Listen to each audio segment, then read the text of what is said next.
John chapter 13, verses 1 to 9.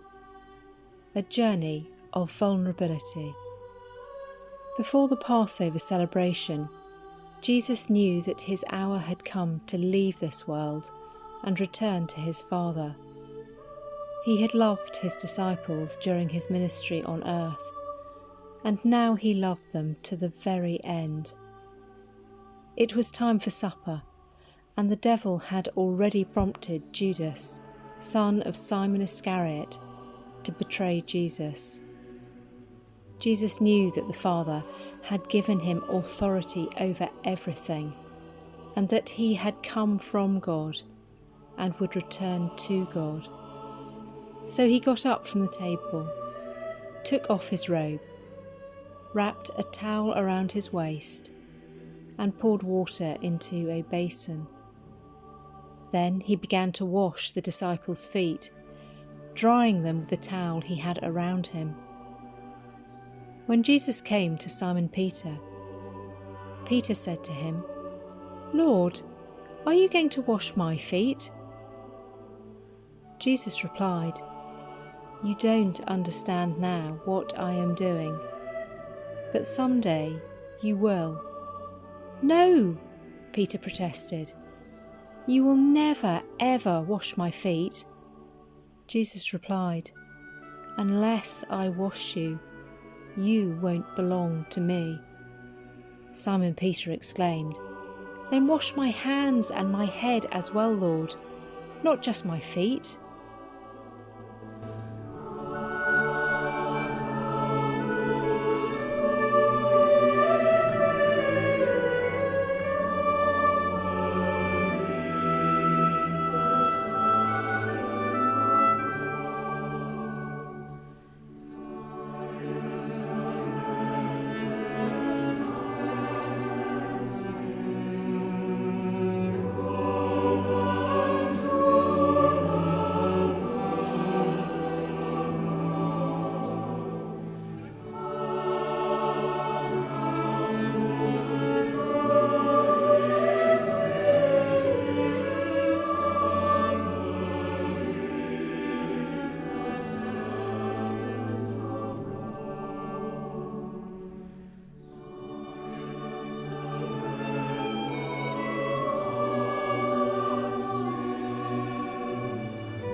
Today's narrative has two main themes running all the way through it. On the one hand, it's about serving others, but on the other hand, it's about allowing others to serve us. Peter's reaction right at the beginning of the narrative is really interesting. He is reluctant to allow Jesus to wash his feet. Peter thinks it's below Jesus' position and his status. And so too, we can often be reluctant to allow others to serve us. But if there's one thing that we're all needing to learn in this time of isolation, it's about how can we allow others to serve. Because there are so many times that we've been proud or stubborn, we've thought we could do it better, or we've been embarrassed, and all those things together prevent us from allowing others to serve. But communities are only developed and deepened when we serve others and allow others to serve us. Serving others is about meeting a need in a moment, not feeling forced to respond to a plea for help, but willingly using the gifts and talents which God has placed inside each one of us to meet the needs of another. Allowing people to serve enables people to respond to God's call, to grow deeper in discipleship and foster a greater sense of value and inclusion. Peter, after all, could have washed his own feet. But Jesus wanted to serve in that way. There are many jobs we could do, roles we could fulfill, but sometimes we need to allow others to fulfill them. We've been having to learn how to allow others to serve us, and many of us have felt the pain of being unable to serve others in ways that we would usually.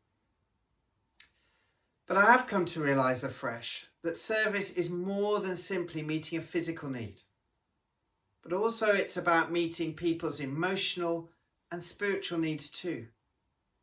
And we can all continue to serve one another even in isolation.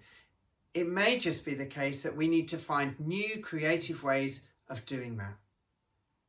Over the past 2 years as a church, we've been moving away from simply filling rotas to encouraging people to have vocational conversations, exploring together where God may be calling them to serve, and helping them, supporting them in stepping into that.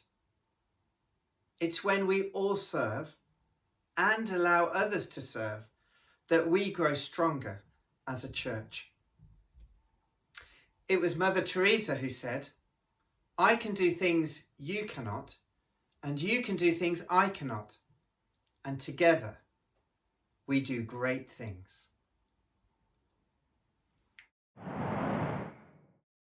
Jesus, you kneel before me, you remove my shoes, and I am exposed.